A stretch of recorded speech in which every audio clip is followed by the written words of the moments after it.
Hello everyone, and welcome back to the channel.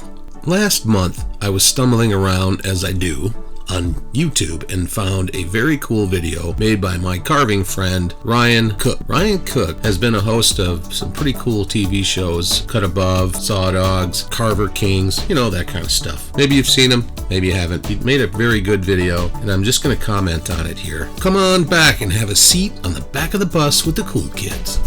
My name is Jeff Mohr. I'm the Northwoods Carver. Thanks for seeing what I saw. What's up, everybody? So, little different of a tone this week, I think. I've thought a lot about this over the last little while to make a video about this, and this is just going to be talking. This is not learning. This is not.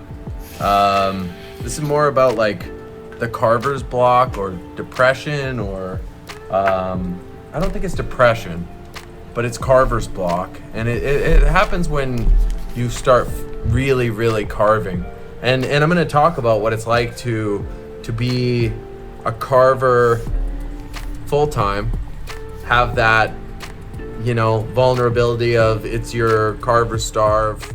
This is my take on the whole thing. Carver's depression, or Carver's Block, Writer's Block, Artist Block. They're all blocks, and I think they're all part of I think creative people in general end up suffering from this more so. They're more prone to depression, actually.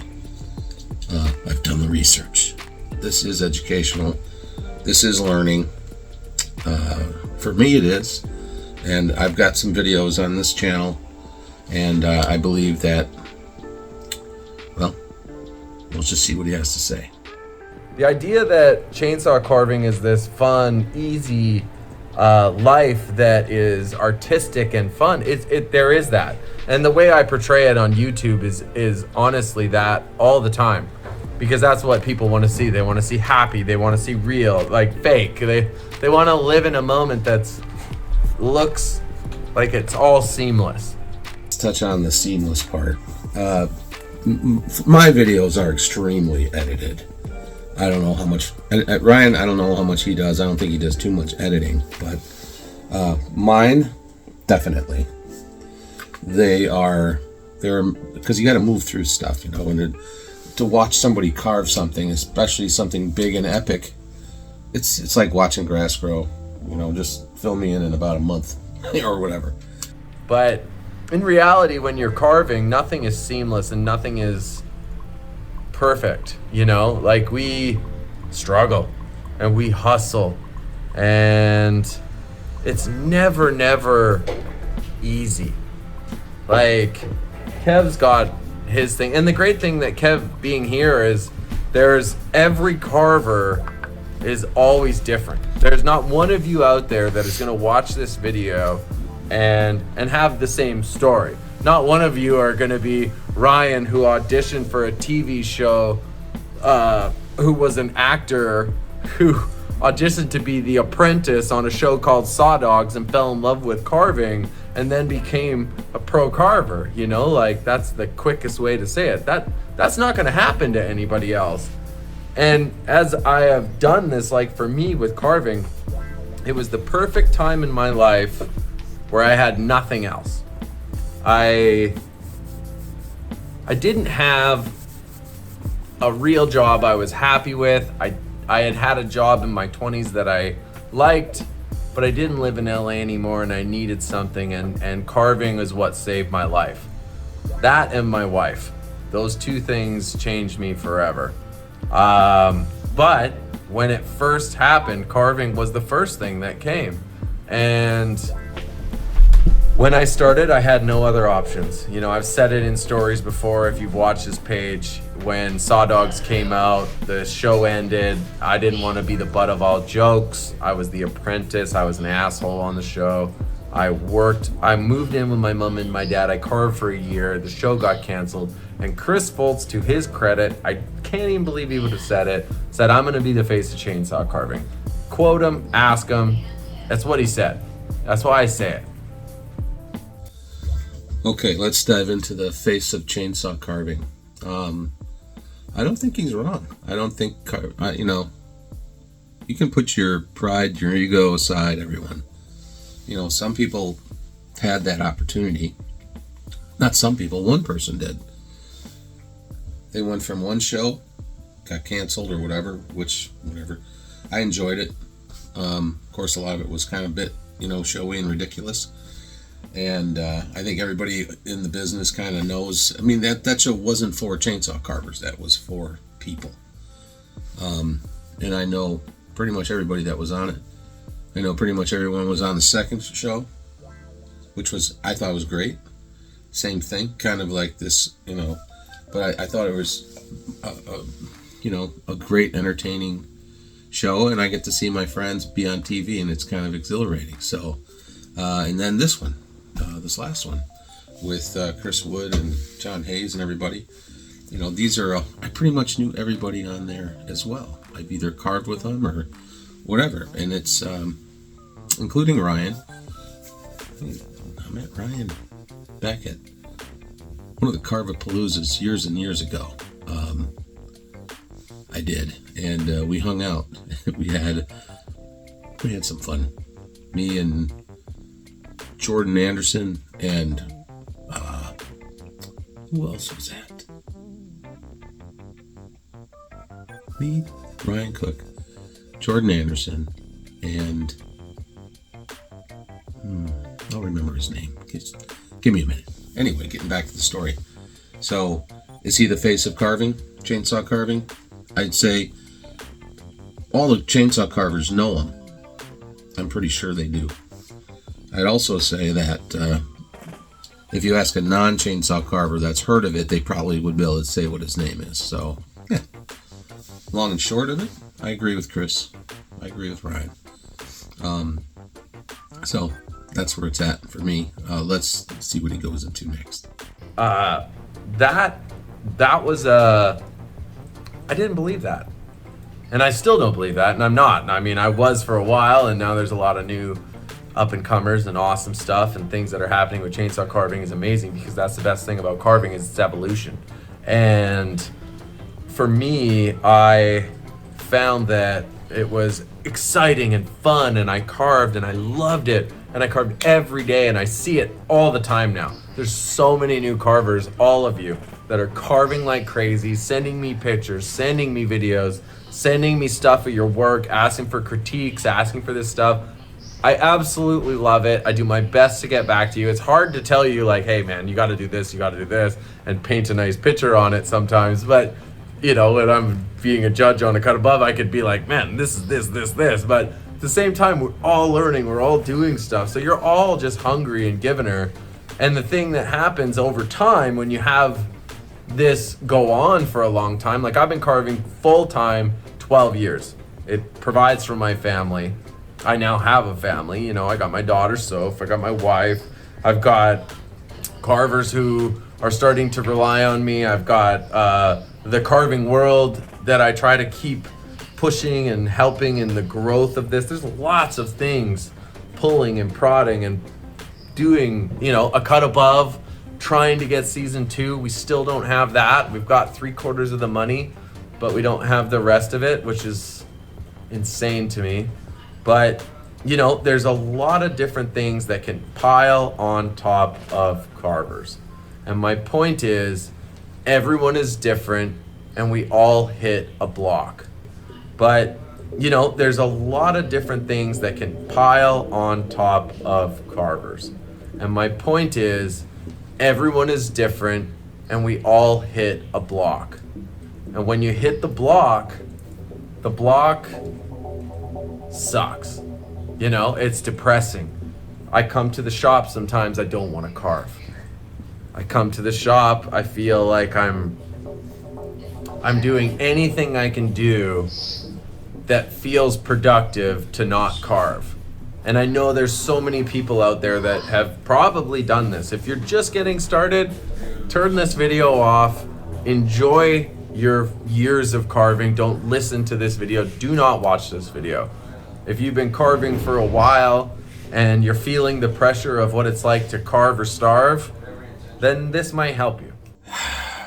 That's huge. All right, so as minimalistic as it might sound, that's a fact. Like, everyone's built different. They come from different stories. They come from different backgrounds. Some people had great parents. Some people didn't have parents.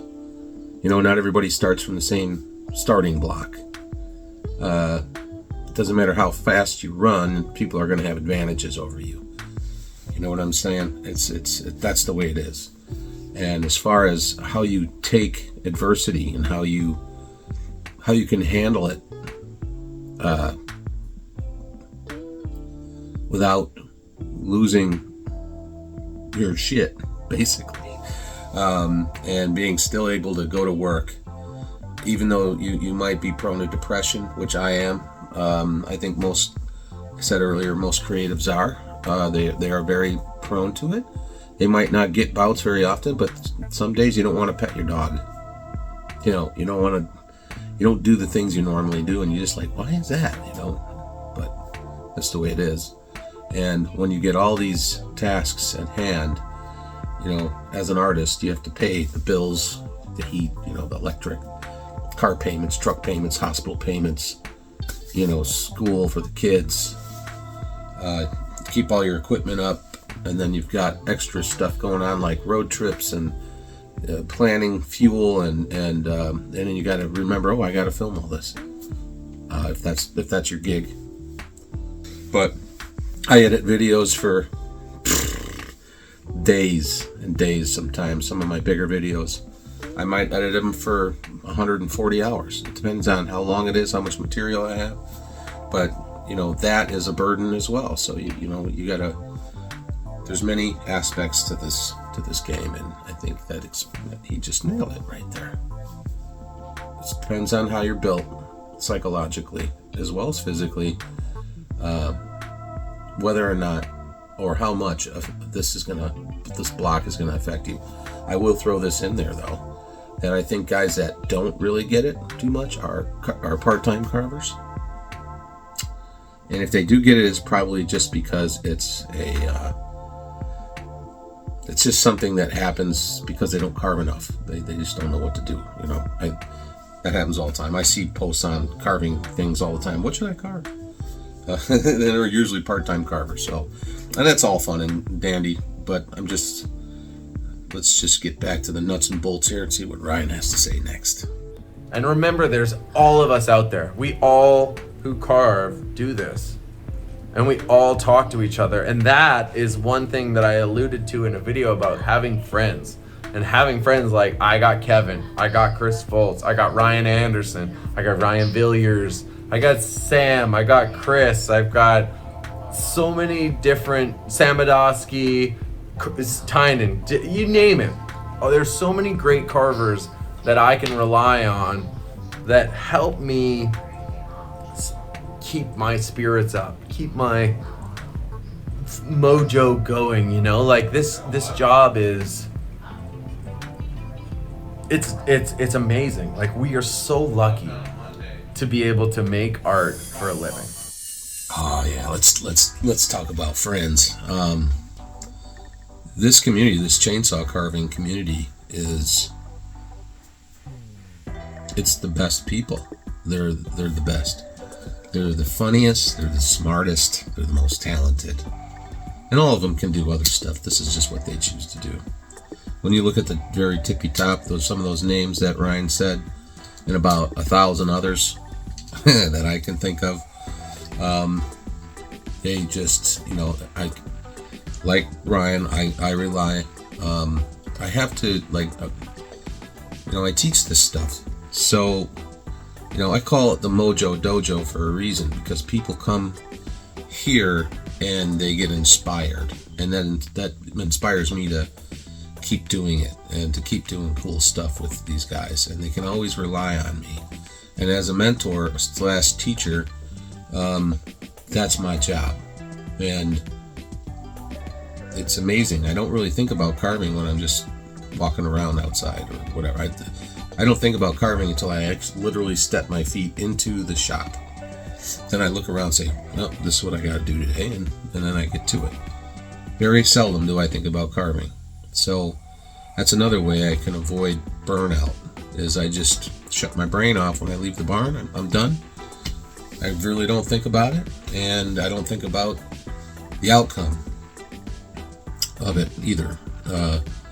But I have friends, my students, we call each other all the time and talk to each other, and I help them out and have a good laugh. And so it's great. They help me, I help them, and I do have several pro carvers that I can call and talk to. But it's a little harder when you're supposed to be the voice of reason, when you have the mind of a child. This guy. All right, let's see what else he says. There's nothing better than that. That is the truth of the matter, that, this is an insane job. But it's the one thing that I'm starting to find is it's carve or starve. And it never ends. So everyone who's going to tell you, hey, I want to start carving, I want to do this, I want to do that, I want to do this. Like, yes, do it. But just remember that this never ends. This anxiety of, am I going to be able to pay my bills? Am I going to be able to do this? People think because I'm on a TV show that it's like, it's this. You're Ryan from that. It's not. They don't pay that much. You know what I mean? Like, it's not. It's a fucking reality show. It doesn't pay that much. Like, it's still, like, it happens and it's big and it's wow and it's grandiose. But then when it's over, it's over. And the thing with carving is, like, it never ends. So yes, the idea of being an artist and doing this job and having this lifestyle is amazing. But remember, the hustle never ends. And then there's times when you hit the block. And when you hit the block, it's good to have friends. Like Kevin over there, who's watching, giggling, laughing. We're having beers today. Like, we're just kind of talking and working through some shit. Because I got a lot on my plate today, and it hasn't been an easy day for me. And I've been in a funk. I'm not gonna lie. The last couple months, you haven't seen many videos. You've seen a lot of regurgitated videos of, old videos made to shorts and this kind of stuff, because I hit the wall, and I hit the wall hard. And I had a great conversation with a carver, I don't want to say who it is, who also suffers from, from this kind of stuff, Like, we all do. And I had a conversation this morning with one of the carver who's just about to start doing YouTube. You'll see me. I don't want to put him on blast, but at the same time, you'll know who it is if you watch me and you follow me. He's going to start a YouTube page soon, and he's a top carver, and he said this is one of the best things that anyone could do because it's not talked about enough. I agree. This topic is, I don't know if it's taboo, but it's definitely not talked about enough. I don't think, especially men, us men, manly men, we're too tough to say, to say uncle. And okay, I'm done. I gotta walk away, and it makes us feel inferior because we're supposed to be the breadwinners. We're supposed to be all that. Even in this day and age, doesn't matter what people tell us, we don't listen. And for the women carvers out there, you know exactly where we're coming from. If you're a pro, this is what you do. It doesn't matter what your sexual orientation is. It's work. And if you build something and you have to maintain it, it can be a drain. The other thing is, the better you get at it. I remember a story when I was a teenager, and my brother-in-law, he played squash all the time. He was a big athletic guy, right? And he played against this old guy at the club, or it was handball or something. I don't know what it was. And he said, he asked this old guy, he's kind of chubby old guy, what if he wanted to play, and he was sitting there smoking a cigar outside or whatever. And he goes, sure, because there was no one there So he proceeded to go in there with a little smile on his face, thinking this guy was gonna, he was just gonna spank this old dude.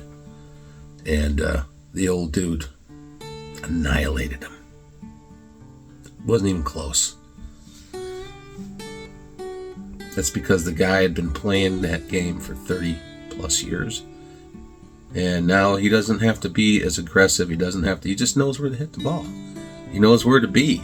And that's a very important message. So the longer you do it, the more you can do to prevent burnout. Just because you know where to stand. You know where to hit the ball. And that's my take on that. So I'll say it to all of you out there. For you, I'm terrible at responding, but if you feel like you're having a bad day, you need some help, and I get it all the time, and it's not fun because I don't like it when people call and say, hey man, I can't pay my bills because I don't have the money. So I gotta carve. What can I do to carve? This just happened a couple days ago. A guy messaged me and was like, I only got a chainsaw. What can I carve?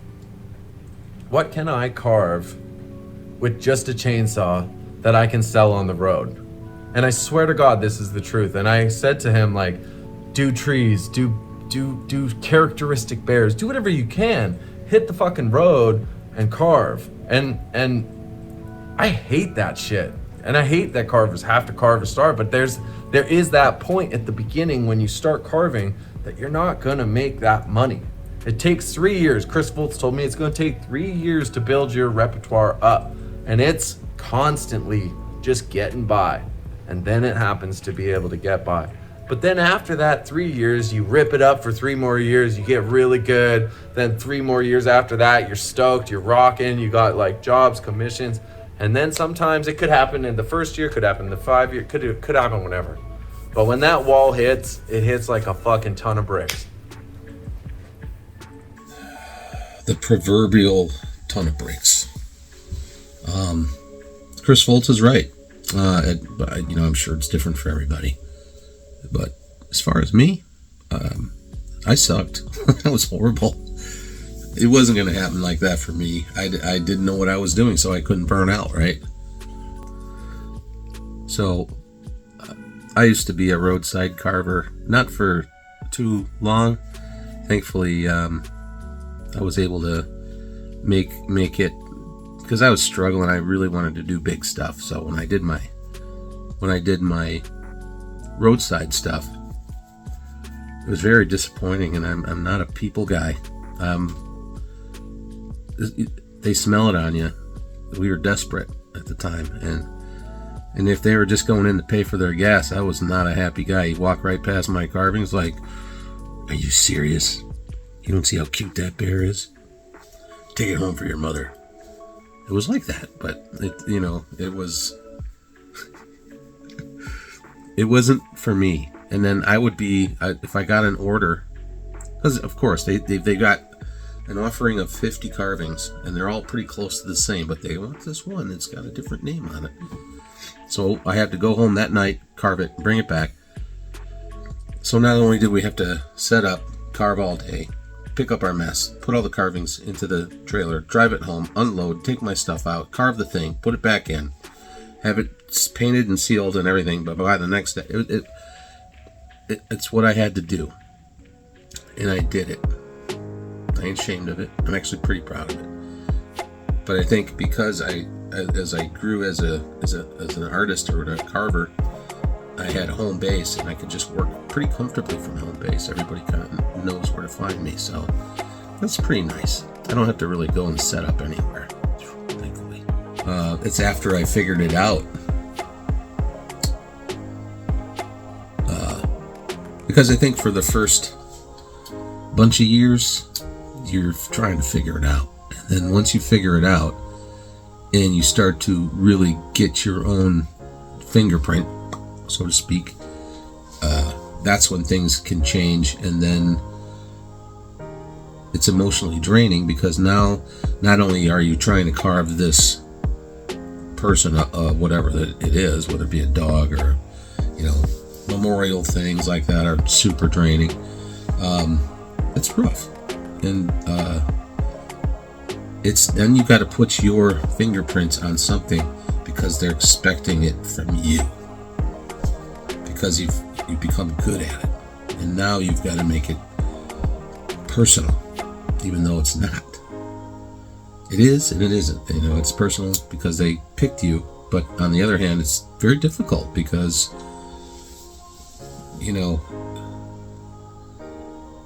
at least it is for me. I'm a deep thinker, and I have a specific style, and it doesn't play well with some subjects.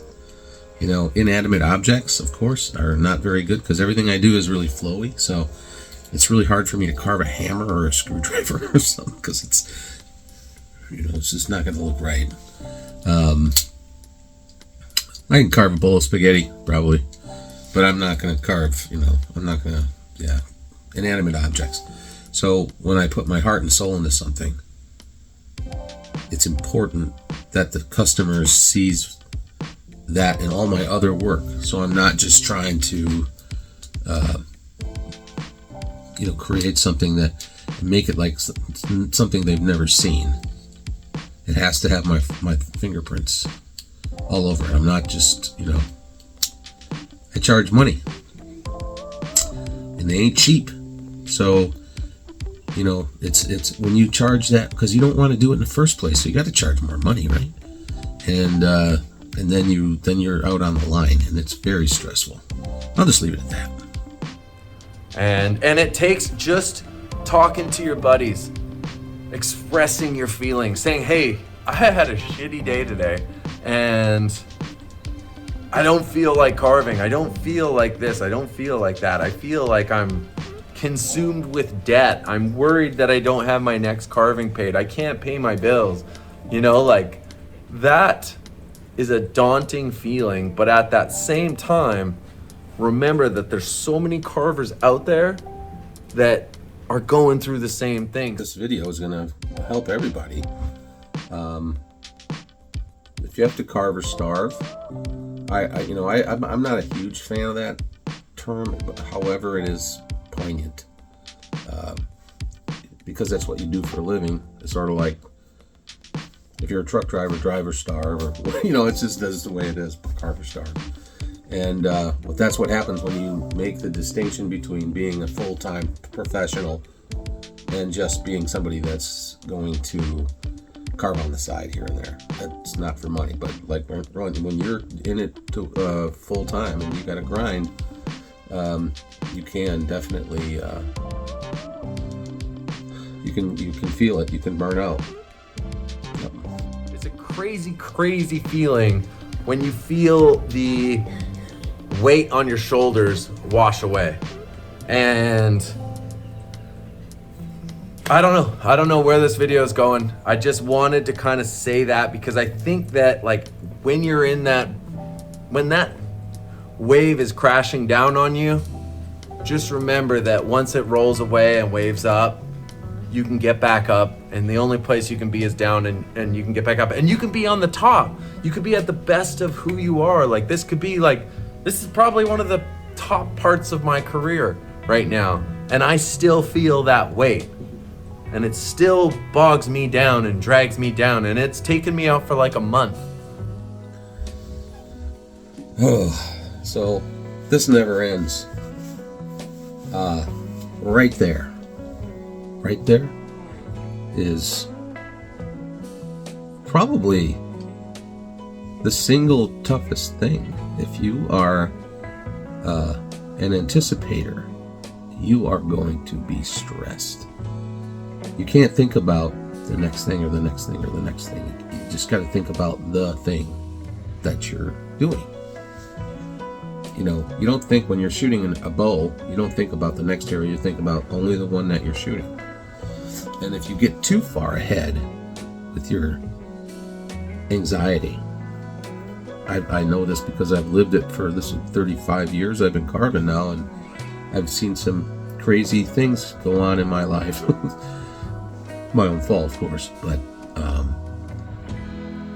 when you put the weight of the world on you, You can't lift a mountain, but you can lift a stone. You can move a stone, you can carry a stone. But you can't carry a mountain. You know, even carrying stones gets a little tiring. But it's not the mountain before me. It's the pebble in my shoe that stops me, that hinders me, or something to that effect. It's not the mountain that looms before me. It's the pebble in my shoe.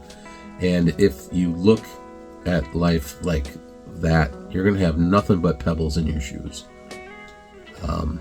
You just have to look at it from a different perspective. Just look at it.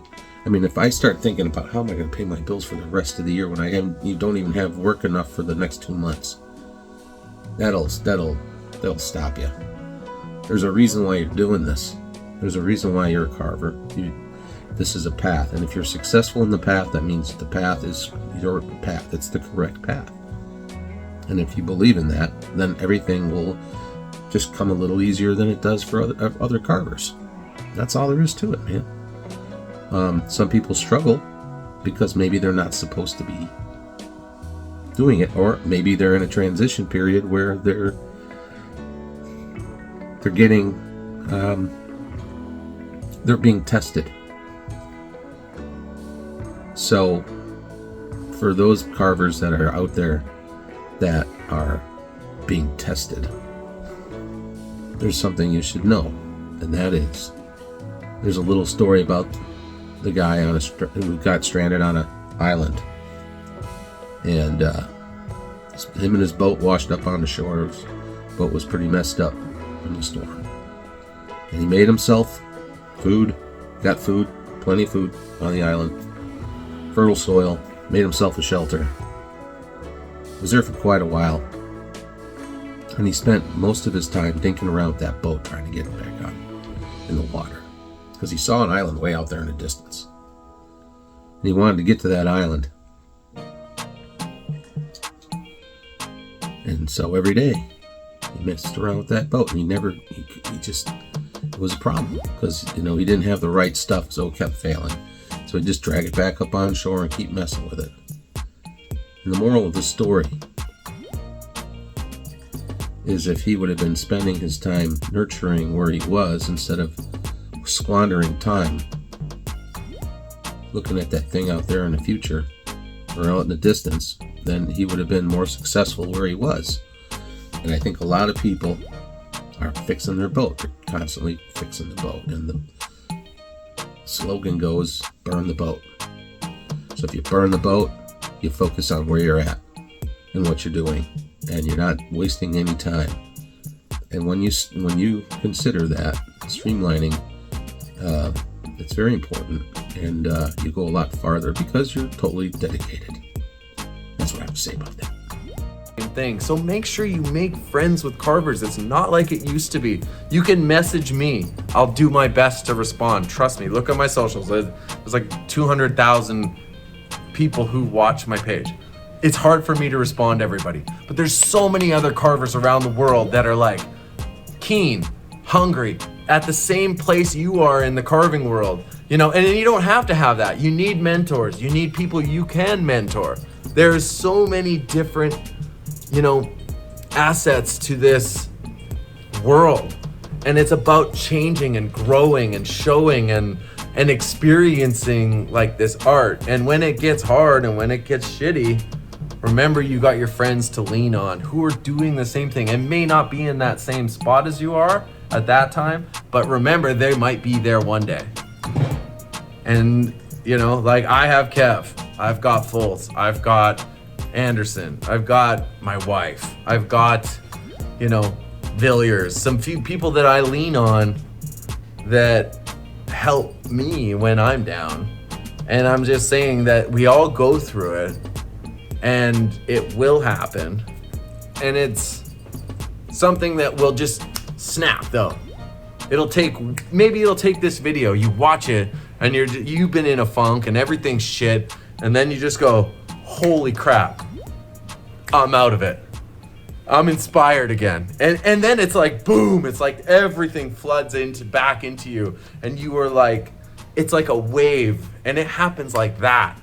Like it's crazy. So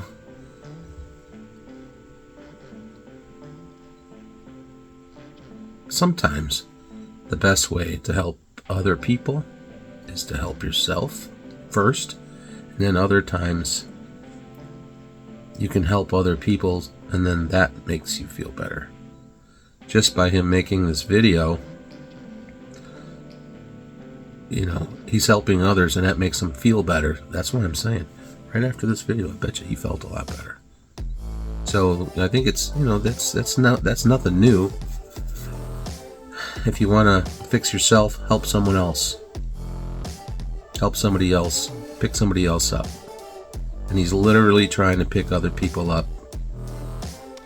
He looks like he's on his, he looks like he's had a rough go, and hopefully this isn't a last ditch effort to pick himself up, because from my experience, this goes to you, Ryan, do this first. Make a bunch of videos like this and you'll feel better, I promise. Like, I haven't been grinding it out and carving like I need to and pushing myself to make the best sculptures that I can. And having a good friend like Kev, having good friends, my wife and my kid, and then just everything kind of realizing that it's not as bad as it might be, and that everything's gonna work out and everything will be fine, is a weightlifter. And when you do that and you realize that this is an awesome job and it is a creative job, and it's not just the hustle, take it when you can get it. I don't know.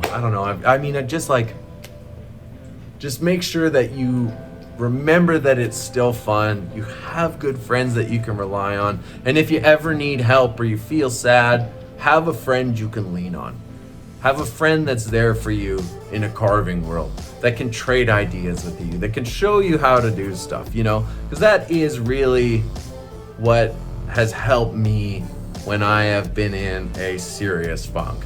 And know that we all go through it, whether you're at the top of your career or at the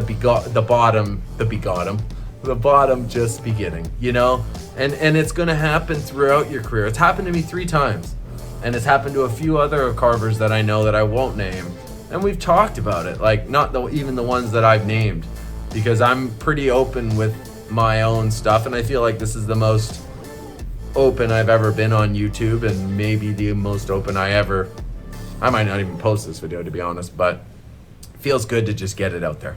I love hearing it. You love hearing it. You always go through that, though. Some years are great, and some years are really downers. Yeah. COVID was great. Leave it up to a couple of chainsaw carvers having some beers to say COVID was great. It kind of was. I mean, it was. For us. We some sick sons of... You know what? Everybody's working on their yards, and now nobody's working on their yards. Yeah, exactly. COVID was great, and now no one's working on their yards. Great for sales, that is. Yeah, sales are down. I mean, it's probably for every carver out there. Don't ever think you're alone. Don't ever think it's ever going to be easy, but it is going to be fun. Don't ever think you're alone. Don't ever think it's going to be easy, but it is going to be fun. It'll be interesting. You'll see some things. But I really dig this video. I'm glad he did it, because I think he's probably deeper than people give him credit for. I think when you have an outgoing personality, that there's a contrasting personality that mine repels from. I can speak in front of a crowd at 0 problems. I can carve in front of a crowd, 0 problems. I can make these videos, 0 problems. Do I want to talk about carving all the time? No. This is my job, this is my life, but I'd rather talk about bourbons or dog breeds or, stuff around the campfire, hunting stories. That's who I am. This is I think that's one of my go-tos to keep myself sane, and I don't have as many meltdowns when I do that, and I don't have that wall hit me, but I definitely do get the financial aspect. You know, the more you put on yourself because you're being successful, the harder you got to run. And as we get older, our joints don't work so good, and our brains stop. You know, they get a little fuzzy. But all in all, I think it was a great video, Ryan. We're thinking about maybe doing one on judging. We'll do a collaborative thing. But hey everyone, thanks for watching this video. Check out the full clip over at Ryan's channel, and don't forget to like and subscribe and smash that notification bell. We'll see you on the next one.